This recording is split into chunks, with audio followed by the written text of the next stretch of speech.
পরে কি বেটা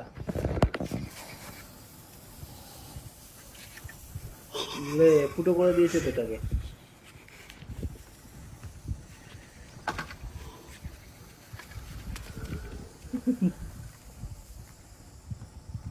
আবার মাঝখানে ঠেলে দিচ্ছে। করবে ভালো ভাবো তুমি ভাইয়া।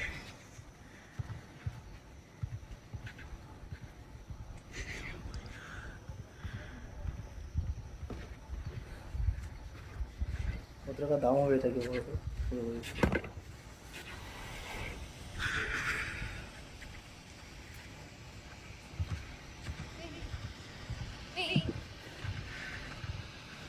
Good morning. What are you doing, bro?